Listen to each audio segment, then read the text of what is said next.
ពេលវេលាជាមាសប្រាក់ចាសម្រាប់អ្នកដែលគាត់មានភាពមមាញឹកច្រើនចាគាត់ជាអ្នកធ្វើការឬក៏ជាអ្នករស់ស៊ីក៏ដោយចាគឺគាត់សម្លឹងមើលជាងគេគឺពេលវេលាតែម្ដងដោយសារតែពេលវេលាគឺអាចបង្កើតជាទ្រព្យសម្បត្តិដល់គាត់เนาะចាអញ្ចឹងសំបីតែខូចបញ្ញាផ្ទាល់ចាអ្នកនរគ្នាឃើញខូចបញ្ញាកំពុងតែនិយាយក្នុងឡាននេះចាអញ្ចឹងនេះហើយគឺចង់បញ្ជាក់ថាពេលវេលាដែលយើងអាចក្នុងការផលិតជាវីដេអូឬមួយក៏ផលិតជាទ្រព្យសម្បត្តិឲ្យយើងគឺមិនថានៅទីកន្លែងណាទេគឺបងប្អូនសុទ្ធតែអាចផលិតបានទាំងអស់ចាអ្នកទាំងអស់គ្នាដឹងអត់ពេលវេលាបើសិនជាយើងចេះចាត់ចែងវាគឺបងប្អូនអាចថាប្រើប្រាស់វាឲ្យមានប្រសិទ្ធភាពគឺបងប្អូននឹងទទួលបានផលពីពេលវេលាប៉ុន្តែសម្រាប់អ្នកដែលគាត់មិនអើពើឬក៏គាត់មិនចេះចាត់ចែងពេលវេលាគឺគាត់នឹងគេថាយកពេលវេលានឹងទៅចាយនៅខុសទិសដៅចាពេលខ្លះគាត់អាចយកទៅដើរលេងឬមួយក៏លេងហ្គេមឬមួយក៏ធ្វើការងារអីផ្សេងដែលមិនបានផលទៅនិយាយគ្នាលេងឥតប្រយោជន៍អីចឹងណាចាបញ្ជាក់ទៅដល់សិស្សនិស្សិតឬមួយក៏អ្នកដែលគាត់ធ្វើការចាពេលដែលគាត់ទំនេរពីការងាររបស់គាត់អាចយកពេលវេលាដ៏មានតម្លៃរបស់គាត់មួយថ្ងៃដូចជាថ្ងៃសៅរ៍ឬក៏ថ្ងៃអាទិត្យហ្នឹងចាគឺគាត់អាចផលិតជាទ្រព្យសម្បត្តិបានចាសម័យអនឡាញមែនអត់ចាគឺគ្រប់យ៉ាងនៅលើអនឡាញអស់ហើយចាគាត់អាចចេញមកធ្វើជា content creator ឬមួយក៏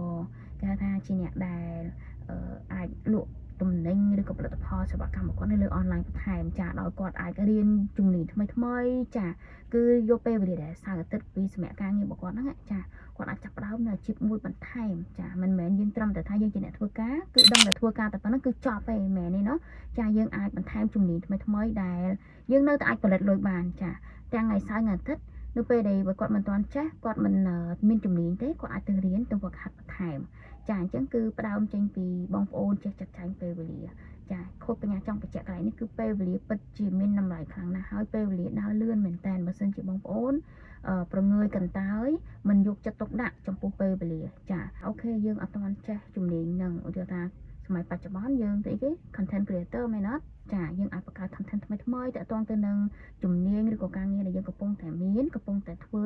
ចាយើងចេញមកសាងលើលោកអនឡាញដើម្បីឲ្យគេដឹងថាបងប្អូនពិតជាមានជំនាញនឹងពិតប្រាកដមែនเนาะចាហើយខុសបញ្ញាចេញមកចែករំលែកនេះគឺខុសបញ្ញាចង់បញ្ជាក់បងប្អូនដូចគ្នាដែរថ្ងៃនេះគឺជាថ្ងៃអាទិត្យចាគឺខុសបញ្ញាយកពេលវេលាមករៀនបន្ថែមមួយដែលបងប្អូនអាចរកលុយតាម YouTube ចាបងប្អូនដឹងហើយเนาะចាសម័យនេះស្រុកខ្មែរយើងអាចរកលុយតាម YouTube បានចាប៉ុន្តែអ្នកខ្លះគាត់គាត់ថាអូឃើញគេធ្វើបានច្រើនហើយយើងក៏ខ្ជិលចាតែសម្រាប់គាត់បញ្ញាគឺអត់ទេគាត់បញ្ញាចេញមកចែករំលែកនេះគឺគាត់បញ្ញាអនុវត្តផ្ទាល់ខ្លួនឯងចាយកពេលវេលាដ៏មានតម្លៃខ្លួនឯងចាសុខចិត្តអត់នៅជាមួយគ្រួសារយកពេលមករៀនវឹកហាត់នៅជំនាញតែថ្មីនៅពេលដែលយើងរៀនចេះនៅពេលដែលយើងដឹងពីវិធីនៃការធ្វើគឺបងប្អូនអាចទៅដើរលេងជាមួយគ្រួសារក៏បងប្អូនអាចថតជាវីដេអូក៏បងប្អូនអាចផលិតជាcontent ថ្មីដើម្បីចែករំលែកក៏បងប្អូនអាចរកប្រាក់ចំណូលបានដែរចាគឺ YouTube Facebook គឺបងប្អូនអាចធ្វើបានទាំងអស់ចាអញ្ចឹងសំខាន់យើងដឹងពីវិធីនៃការធ្វើសិនបើយើងមិនមានជំនាញអីយើងទៅរៀននៅក្នុងសិនចាគឺអត់មានហួសពេលទេអត់មានភាសាមួយថាអាយុច្រើនហើយចាគេធ្វើច្រើនហើយខ្ញុំខ្លាចធ្វើទៅអត់ជោគជ័យដូចគេមិនមែនទេចានេះគឺខុសបញ្ញាចេញមកធ្វើជាសាក្សីសម្រាប់បងប្អូនចាបងប្អូនអាចយកទៅគិតគូរមើលថាអូខេបងប្អូនអាចមានពេលវេលាមួយថ្ងៃ2ម៉ោង3ម៉ោងបងប្អូនយកមករៀនមកចាគឺសាលាបង្រៀនYouTube ចាអាចរកលុយតាម YouTube បងប្អូនអាចតាក់ទងទៅតាមសាលា Lama ចា Trust School ចាអញ្ចឹងបងប្អូនគ្រប់យ៉ាងងាយបើសិនជាបងប្អូនចេះចាត់ចែងចាមិនថាយើងរកលុយតាម YouTube មិនថាយើងរៀនចាបងប្អូនអាចរៀនតាមអនឡាញក៏បានបងប្អូនអាចមករៀនផ្ទាល់ក៏បានចាហើយសម័យនេះផ្ទាល់បងប្អូនមើលឃើញហ្នឹងមែនទេគឺភាសាមួយទៀតដែលបងប្អូនត្រូវតែរៀនគឺភាសាចិនចាដោយសារអីជនជាតិចិនច្រើនមែនតើដែលមករស់នៅស្រុកខ្មែរអញ្ចឹងបងប្អូនគួរតែបន្ថែមជំនាញមួយទៀតបន្ថែមភាសាមួយទៀតដែលយើងមិនធ្លាប់រៀនចាគឺយើងយកមកពេលវេលាមករៀនចារៀនហើយយើងវឹកហាត់ចាអញ្ចឹងក៏បងប្អូនអាចបង្កើនប្រាក់ចំណូលថែមមួយផ្លូវទៀតដែរចាហើយអ្វីដែលខុសបញ្ញាចេញមកចែករំលែកនេះគឺសង្ឃឹមថាបងប្អូនមិនទុកពេលវេលាចោលទេពេលវេលាគឺជាទ្រព្យសម្បត្តិពេលវេលាដើរលឿនខ្លាំងមែនតើចាពេលវេលាដ៏មានតម្លៃរបស់យើងគឺបង្កើតនូវប្រាក់ចំណូលដើម្បី ជួយគ្រួសារក៏ដូចជាជួយខ្លួនឯងក៏ដូចជាជួយដល់សង្គមជាតិផងដែរមនុស្សពីរប្រភេទដែលអ្នកទាំងអស់គ្នាគួរតែដឹងចាទី1គឺជាប្រភេទមនុស្ស grow mindset ចា mindset របស់គាត់គឺតែងតែចង់អភិវឌ្ឍរីកចម្រើនចង់ដឹងចង់ឮថាតើឥឡូវនេះសម័យបច្ចុប្បន្នគេអាប់ដេតដល់ណាហើយតើគាត់គួរធ្វើបែបណាដើម្បីឲ្យខ្លួនឯងកាន់តែរីកចម្រើនចាគឺគាត់បើកចិត្តចាបើកចិត្តទទួល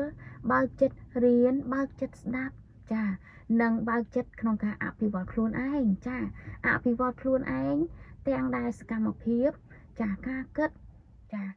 ការធ្វើពីមុនក៏អត់ដែលធ្វើទេប៉ុន្តែនៅពេលដែលគាត់បើកចិត្តហើយគឺគាត់ចាប់ផ្ដើមមកធ្វើអ្វីដែលថ្មីដើម្បីខ្លួនឯងរីកចម្រើនចាគាត់តែងតែផ្ដល់ឱកាសឲ្យខ្លួនឯងក្នុងការរៀននិងអភិវឌ្ឍខ្លួនពីមួយថ្ងៃទៅមួយថ្ងៃចាទោះបីជាគាត់ដឹងគាត់ឮគាត់ធ្លាប់ធ្វើប៉ុន្តែគាត់នៅតែបន្តរៀនរហូតចារៀនហើយគាត់យកមកអនុវត្តមកធ្វើសកម្មភាពដែលថ្មីដែលធ្វើឲ្យគាត់អាចរីកចម្រើននិងមានជីវិតមួយដែលល្អប្រសើរជាងមុនចាអញ្ចឹងបុគ្គលដែលជា grow mindset គាត់ជាបុគ្គលដែលហ៊ាននិយាយថាគាត់នឹងជោគជ័យនៅពេលណាមួយចាទោះបីជាបងប្អូនស្ថិតនៅក្នុងស្ថានភាពនៅផ្ទះជួលឬមួយក៏យើងជិះត្រឹមម៉ូតូឬមួយក៏យើងជាបុគ្គលដែលមិនមានដូចគេគ្រួសារកើតមកមិនមែនជាអ្នកជំនួញឬក៏អីទេប៉ុន្តែគាត់ជាបុគ្គលដែលគេថាចង់ challenge ជាមួយខ្លួនឯងចង់ឲ្យខ្លួនឯងផ្លាស់ប្ដូរជីវភាពពីក្នុងដៃមកបាត់ដៃចាអញ្ចឹងគ្រប់យ៉ាងសុទ្ធតែអាចផ្លាស់ប្ដូរបានព្រោះហេតុអីបើសិនជាយើងតាំងចិត្តថាយើងចង់ឲ្យខ្លួនឯងមានជាងមុនល្អជាងមុនប្រសើរជាងមុនគឺគាត់នឹងស្វែងរកវិធីគឺគាត់មិនបិទខ្លួនឯងចោលទេចាគាត់មិនទុកពេលវេលាខ្លួនគាត់មួយថ្ងៃ1ម៉ោង2ម៉ោង3ម៉ោងនឹងយកទៅធ្វើអ្វីដែលគ្មានប្រយោជន៍ទេឬមួយក៏យកពេលវេលានឹងទៅនិយាយគ្នាលេងស៊ីត្រាវនិយាយដល់អ្នកដទៃទេចាគឺគាត់ត្រូវតែយកមករៀនថាអូខេគាត់មិនចេះចំណុចណាគាត់នៅខ្វះខាតចំណុចណាចាគាត់ត្រូវតែមកវឹកហាត់បន្ថែមនៅចំណុចណាគឺគាត់ដឹងខ្លួនគាត់ចាដោយសារអីគឺគាត់មានគោលដៅច្បាស់លាស់គាត់មានផែនការមួយដែលធ្វើឲ្យគាត់ត្រូវតែដើរទៅដល់ថាតើផែនការរបស់គាត់នឹងត្រូវចំណាយពេលវេលាប្រមាណគាត់ត្រូវក្នុងមួយថ្ងៃអភិវឌ្ឍខ្លួនឯងប្រមាណគឺគាត់មានផែនការច្បាស់លាស់របស់គាត់មែនតើហើយគាត់នឹងមិនបោះបង់នៅគោលដៅរបស់គាត់ទេចាគាត់ធ្វើអ្វីមួយគឺគាត់មានផែនការច្បាស់លាស់ចា grow mindset គឺបុគ្គលនេះខូចបញ្ញាសូមសរសើរតែម្ដងចាមិនថាបងប្អូនស្ថិតនៅក្នុងស្ថានភាពបច្ចុប្បន្នអ្នកធ្វើការអ្នករកស៊ីឬមួយក៏ជាកម្មការនីទេបើសិនជាគាត់ជាបុគ្គលដែល grow mindset ថ្ងៃណាមួយគាត់នឹងទទួលបាននូវភាពជោគជ័យនៅអ្វីដែលគាត់ចង់បានពិសេសដែលបងប្អូនត្រូវតែមានគឺបងប្អូនត្រូវតែមានភាពអត់ធ្មត់ចាអត់ធ្មត់នោះគឺជារឿងដែលចាំបាច់មែនតើចាធ្វើអ្វីមួយមិនមែនមួយថ្ងៃជោគជ័យទេគឺទាមទារពេលវេលាទី2គឺជាប្រភេទបុគ្គលដែល fix mindset បុគ្គល fix mindset នេះគឺស្មើនឹងគាត់បិទខ្លួនឯងគាត់បិទគំនិតរបស់គាត់ថាអូខេខ្ញុំចេះខ្ញុំដឹងខ្ញុំឮខ្ញុំមិនត្រូវការអភិវឌ្ឍខ្លួនបន្តទៀតទេខ្ញុំល្អហើយខ្ញុំអស្ចារ្យហើយខ្ញុំគ្រប់គ្រាន់ហើយចាអញ្ចឹងគឺគាត់បញ្ញាចង់មកលើកទឹកចិត្តទៅដល់បងឲ្យ check up ខ្លួនឯងថាតើខ្លួនឯងជាបុគ្គល grow mindset ឬមួយក៏ fix mindset ហើយបើសិនជាយើងជាបុគ្គលដែល fix mindset សួរខ្លួនឯងវិញផងថាគេអភិវឌ្ឍដល់ណាហើយសម័យ AI ហើយបងប្អូនចេះដល់ណាហើយឬមួយក៏បងប្អូននៅតែយកទម្លាប់ការដឹងសកម្មភាពដដែលរបស់យើងតាំងពីមុននេះយកមកធ្វើឥឡូវនេះថាតើនៅបន្តធ្វើបានអត់បើសិនជាយើងនៅតែបន្តធ្វើអូខេធ្វើបានប៉ុន្តែវាអត់មានភាពរីកចម្រើនវាអត់អាចដើរលឿនដូចគេអញ្ចឹងបងប្អូនអាចមក check up ហើយបងប្អូនគួរតែផ្លាស់ប្ដូរចាថាតើបងប្អូនត្រូវតែអភិវឌ្ឍខ្លួនឯងនៅត្រង់ចំណុចណាមួយចាប់ផ្ដើមគិតពីពេលនេះណោះចាចង់ខ្លាចជាអ្នកមានដែរប៉ុន្តែគាត់អត់បានរៀនពីវិធីធ្វើម៉េចឲ្យខ្លួនឯងមានគាត់អត់បានទៅសិក្សាថាតើអ្នកមានគេធ្វើអីខ្លះគេអភិវឌ្ឍខ្លួនបែបណាខ្លះគេសកម្មភាពរបស់គាត់នឹងធ្វើអីខ្លះក្នុងមួយថ្ងៃចាហើយគេត្រូវរៀបចំផែនការបែបណារយៈពេលខ្លីរយៈពេលវែងហើយគេត្រូវតែមកអត់ធ្មត់មកវឹកហាត់នៅអ្វីដែលថ្មីហើយគេត្រូវធ្វើអីខ្លះបន្តទៀតនិយាយស្ដាប់គឺយើងត្រូវរៀនពីគេច្រើនមែនតើចាអញ្ចឹងបុគ្គល fix mindset អត់មានអីពិបាកយល់ទេគឺគាត់មិនធ្វើអ្វីដែលថ្មីចាគឺអត់ធ្វើអ្វីដែលថ្មីជាដាច់ខាតចាគាត់គិតថាគាត់ធ្វើមិនគាត់ធ្វើបែបហ្នឹងគាត់ធ្លាប់ញ៉ាំម្ហូបណាឆ្ងាញ់គាត់ទៅញ៉ាំហ្នឹងគាត់ ទាំងដែលដឹងថាញ៉ាំមិននឹងហើយអត់មានសុខភាពល្អក៏គាត់នៅតែញ៉ាំដែរចានេះហើយគឺបុគ្គល fix mindset គឺពិបាកក្នុងការកែប្រែចាហើយយើងក៏មានការអាណិតទៅដល់គាត់ដែរចាពេលខ្លះយើងឃើញយើងចង់ឲ្យគាត់ល្អប៉ុន្តែគេអត់ចង់ល្អអញ្ចឹងយើងក៏ពិបាកក្នុងការផ្លាស់ប្ដូរគេដែរមែនទេចាអញ្ចឹងមានតែបុគ្គលខ្លួនឯងទេទើបអាចផ្លាស់ប្ដូរខ្លួនឯងបានเนาะចាកត្តាដែលធ្វើឲ្យបងប្អូនឈានមកដល់ចំណុចនេះចាគឺមាន5ទី1គឺចំណេះដឹងនិងជំនាញចាចំណេះដឹងនិងជំនាញគឺពិតជាសំខាន់មែនតើបើសិនជាបងប្អូនមានចំណេះដឹងមួយដែលខ្ពង់ខ្ពស់ហើយមានជំនាញមួយដែលជាតម្រូវការទីផ្សារគឺបងប្អូនអាចសាងប្រាក់ចំណូលបានមិនថាបងប្អូននៅកន្លែងណាទេអាជីវកម្មនៅលើអនឡាញរឹតតែសំខាន់ចាយើងតិចទៀតក៏បញ្ញានឹងបញ្ជាក់បន្ថែមតទៅនឹងថាតើយើងគួរធ្វើបែបណាដើម្បីរកប្រាក់ចំណូលលើអនឡាញបានเนาะចាទី2គឺទម្លាប់ចាទម្លាប់គឺក៏ជារឿងដែលសំខាន់ចាបើសិនជាយើងមានទម្លាប់មួយដែលល្អទម្លាប់មួយដែលអាចធ្វើឲ្យខ្លួនឯងរីកចម្រើនគឺរត់តែរុញច្រានបងប្អូនទៅដល់គោលដៅកាន់តែលឿនចាទី3គឺអារម្មណ៍ចាអារម្មណ៍បងប្អូនដឹងឯពេលណាដែលយើងមានអារម្មណ៍មួយដែល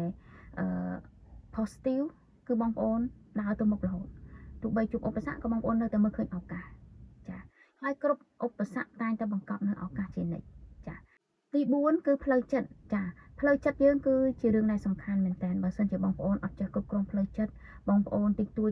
មានរឿងហេតុការណ៍អីបងប្អូនឆាប់បាក់ទឹកចិត្តឆាប់អន់ចិត្តឆាប់សែតអីចឹងណាចាអញ្ចឹងសួរថា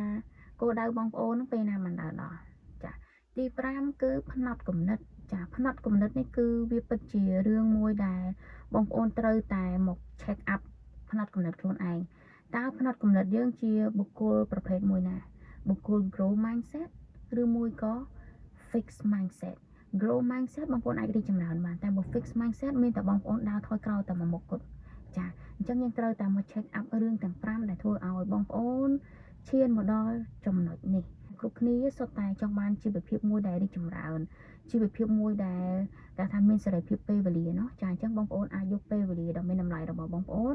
យកមកអភិវឌ្ឍខ្លួនឯងបន្ថែមចាមិនថាបងប្អូននៅស្ថានភាពបែបណាទេគឺបងប្អូនត្រូវតែងើបឡើងមកដឹងពី5ចំណុចនេះហើយបងប្អូនអាចអភិវឌ្ឍខ្លួនឯងទៅមុខទៀតដែរថាតើខ្លួនឯងស្ថិតនៅដំណាក់កាលណាមួយគួរតែអភិវឌ្ឍនៅកន្លែងណាគួរតែធ្វើសកម្មភាពថ្មីដោយរបៀបណាចារៀបចំគោលដៅរបស់ខ្លួនឯងឲ្យច្បាស់លាស់ដោយវិធីណាចាអូខេគាត់បញ្ញាក៏ចែករំលែកនៅអ្វីដែលគាត់បញ្ញាបានធ្វើហើយបានផលហើយគាត់បញ្ញាក៏នៅតែកំពុងតែអភិវឌ្ឍខ្លួនឯងជារៀងរហូតចាមិនចោលទេគាត់បញ្ញាគឺជាបុគ្គល grow mindset ជានិច្ចចាគាត់បញ្ញាតែងតែមើលអ្វីដែលក្នុងផ្លូវល្អច្រើនចាគាត់បញ្ញាតែងតែព្យាយាមអភិវឌ្ឍខ្លួនឯងរហូតគឺអត់ទុកពេលវេលាចោលទេเนาะដោយសារតែមានតែយើងទេដែលអាចជួយខ្លួនឯងបានគាត់បញ្ញាចង់មកបន្ថែមចំណុចដែលធ្វើឲ្យបងប្អូនអាចសាងប្រាក់ចំណូលនៅលើអនឡាញបានទី1គឺសាង personal branding ខ្លួនឯងសិនចាការសាង personal branding គឺវាជារឿងដែលសំខាន់ខ្លាំងមែនតើព្រោះថាបើសិនជាបងប្អូនចង់បន្ថែមឬមួយក៏បរិយានៅអាជីវកម្មដែលបងប្អូនកំពុងតែមានក្នុងដៃឲ្យវាកាន់តែរីកចម្រើនគឺបងប្អូនត្រូវតែបង្ហាញឲ្យគេដឹងថាបងប្អូនជាបុគ្គលប្រភេទណាជាម្ចាស់ក្រុមហ៊ុនម្ចាស់ចំនួនកម្រិតណាចាអញ្ចឹងគឺត្រូវតែចេញមកសាងខ្លួននៅលើโลกអនឡាញដោយសារតែโลกអនឡាញគឺធំមែនតើបងប្អូនអាចគេថាចាប់លុយលើអាកាសចាការចាប់លុយលើអាកាសនេះគឺគ្មានដែនកំណត់ទេចាហើយអ្វីដែលកាន់តែពិសេសគឺបងប្អូនពេលដែលយើងចេញមកសាង branding លើអនឡាញបានហើយមានគេស្គាល់ហើយបងប្អូនលក់ដោយមិនចាំបាច់មានអ្នកតថ្លៃទេបងប្អូនលក់តម្លៃណាគឺទិញតែម្ដងដោយសារអីគេជឿជាក់គេទុកចិត្តគឺបងប្អូនចេញមកសាងលើអនឡាញបែបជាប្រចាំហើយគេស្គាល់យើងគេទុកចិត្តយើងហើយគឺទិញយើងហើយចាហើយអ្វីដែលកាន់តែពិសេសគឺបងប្អូនត្រូវតែមានជំនាញមួយគេហៅថាជំនាញបិទការលក់ពេល live តែម្ដងចាគ្រប់គ្នាគឺសុទ្ធតែចេះ live មែនអត់ចាប៉ុន្តែការ live របស់បងប្អូននឹងអាចបិទការលក់បានអត់ចានេះគឺជារឿងដែលសំខាន់ចាហើយពេលដែលយើង live ហ្នឹងថាតើយើងគួរតែនិយាយបែបណាដើម្បីជាចំណុចនាំស្នើឲ្យគេស្គាល់យើងចាអញ្ចឹងក៏បងប្អូនត្រូវតែមករៀនពីអ្វីដែលថ្មីរៀនហើយបងប្អូនយកទៅអនុវត្តខ្លួនឯងដើម្បីឲ្យវាមានភាពស៊ាំហើយក៏យើងមានភាពរីកចម្រើនទៅមុខដែរ ចាសម័យនេះបងប្អូនអត់ចាំបាច់ទៅជួល BA ឬមួយក៏ទៅជួលអ្នកផ្សេងឲ្យមកប្រម៉ូទពីផលិតផលឬក៏សេវាកម្មយើងទេគឺយើងអាចធ្វើដោយខ្លួនឯងយើងចេញមកប្រម៉ូទយើងចេញមក live យើងចេញមកធ្វើ content យើងចេញមកថត clip ខ្លីយើងចេញមកបង្ហាញពីអត្ថប្រយោជន៍ចាអ្វីដែលបងប្អូនកំពុងតែមាននៅក្នុងដៃឧទាហរណ៍ថាបើសិនជាបងប្អូនលក់ផលិតផលណាមួយថាតើផលិតផលបងប្អូនហ្នឹងចេញមកនាំស្នើគេបែបណាដើម្បីគេស្គាល់ផលិតផលយើងថាតើផលិតផលយើងមានអត្ថប្រយោជន៍ជួយគេបានដល់កម្រិតណាមិនមែនយើងត្រឹមតែថាយើងចេញមកលក់គ្រាន់តែប្រាប់គេថាអូខេខ្ញុំមានលក់ផលិតផលនេះជួយល្អចេះអត់ទេសម័យនេះគឺអត់ work ទេចាគឺចេញមកចែករំលែកចា tip ចេញមកចែក tip អ្វីដែលល្អហេតុអីមិនគេចាំបាច់ប្រើផលិតផលហ្នឹងចាបងប្អូនចេញមកធ្វើ content ខ្លីៗចាបងប្អូនអាចបង្កើនការលក់កើនឡើងទ្វេដងតែម្ដងចាគឺគ្រប់យ៉ាងងាយសម្រាប់អ្នកដែលគាត់មិនទាន់មានភាពជឿជាក់ចេញមកកាមេរ៉ាមិនដឹងថាខ្លួនឯងគួរតែនិយាយពីណាមកណាចាបងប្អូនអាចតាក់ទងខុសបញ្ញាផ្ទាល់តែម្ដងខុសបញ្ញាចាប់ដៃបង្វឹកធ្វើផ្ទាល់ដើម្បីឲ្យបងប្អូនមានភាពជឿជាក់នៅលើអនឡាញធ្វើឲ្យបងប្អូនអាចដឹងថាបងប្អូនមានសក្តានុពលក្នុងខ្លួនកម្រិតណាដើម្បីឲ្យយើងហ៊ានយកមកដាក់នៅលើអនឡាញហ៊ានបញ្ចេញឲ្យគេស្គាល់ហ៊ានឲ្យគេដឹងថាយើងមានផលិតផលអ្វីក្នុងដៃហើយអ្វីបានជាគេត្រូវទិញផលិតផលរបស់យើងចានេះហើយគឺជាចំណុចដែលបងប្អូនអាចចេញមកសាង personal branding បានដោយងាយចាយើងអាចគេថាប្រើលោកអនឡាញផលិតជាលុយមកឲ្យយើងចាគឺ free ចាបងប្អូនអត់ចាំបាច់ទៅជួលគេនោះអស់លុយរាប់ពាន់រាប់ម៉ឺនដុល្លារទេណាយើងចេញមកធ្វើខ្លួនឯងទៅបើសិនជាយើងគង់តែថាអូខេយើងចង់ជួលគេយើងយកអាលុយជួលគេហ្នឹងយកមកវិនិយោគលើខ្លួនឯងបើយើងអត់ហ៊ាននិយាយយើងទៅរៀនបើយើងអត់ចេះបិទការលក់យើងរៀនចាបើយើងមិនមានភាពក្លាហានយើងវឹកហាត់ចាគ្រប់យ៉ាងផ្ដើមចេញពីយើងទាំងអស់เนาะចាហើយបើសិនជាយើងអាងមួយថាអូខេខ្ញុំមានលុយក្នុងការជួល BA ក្នុងការបូត page ចាក្នុងការធ្វើអីផ្សេងអូខេបងប្អូនអាចចាយលុយបានប៉ុន្តែសួរថាឲ្យវា work 100%អត់វាអត់ work 100%ទេដោយសារតែក្នុង BA មួយអាចគាត់ទៅផ្សព្វផ្សាយផលិតផលដល់ទៅ20 30មុខចាសួរថាគេជឿជាក់គាត់អត់បើសិនជាគេឃើញគាត់ផ្សព្វផ្សាយផលិតផលនេះគាត់ល្អនេះគាត់ល្អសួរថាមិនដឹងថាគាត់ប្រើមិនថាពិតប្រាកដមែនទេប៉ុន្តែបើសិនជាយើងជាម្ចាស់ផលិតផលម្ចាស់សេវាកម្មយើងចេញមកបង្ហាញខ្លួនឯងឲ្យគេដឹងថាអូខេណាផលិតផលខ្ញុំក៏ខ្ញុំប្រើចាហេតុអីមកខ្ញុំប្រើដោយសារតែវាជួយចែកអញ្ចឹងគេជឿជាក់គេទុកចិត្តដោយសារអូខេបុគ្គលម្នាក់ហ្នឹងគឺគាត់ហ៊ានបង្ហាញភាពស្មោះត្រង់របស់គាត់ចាមិនមែនត្រឹមតែដូចពាក្យគេថាគេគូលក់ថ្នាំស្រែងណាចាអត់ទេគឺគាត់មានភាពក្លាហានបង្ហាញភាពស្មោះត្រង់នៅលើអនឡាញគេស្គាល់អនឡាញគឺទលាយខ្លាំងណាប្រទេសណាអ្នកនៅណាមើលឃើញទាំងអស់ចាហើយទីផ្សារគាត់ក៏ធំដែរចាអញ្ចឹងវាពិតជារឿងដែលបងប្អូន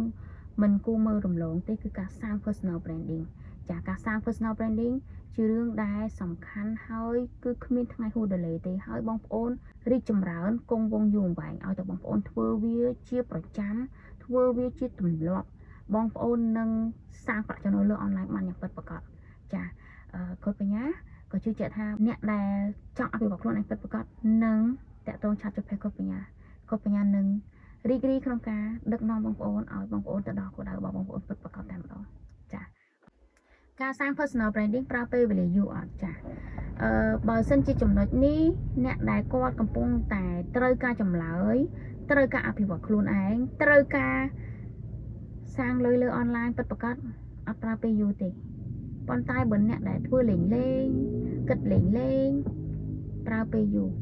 ចាហើយក៏មិនយូរណាស់ណាដែរប៉ុន្តែគាត់បញ្ញាជឿជាក់ថាអ្នកដែលតាក់ទងមកខូចគឺសុទ្ធតែជាបុគ្គលដែលចង់អភិវឌ្ឍខ្លួនជាបុគ្គលដែលចង់ឲ្យអាជីវកម្មរបស់គាត់កាន់តែរីកចម្រើនហើយមានប្រសិទ្ធភាពគឺ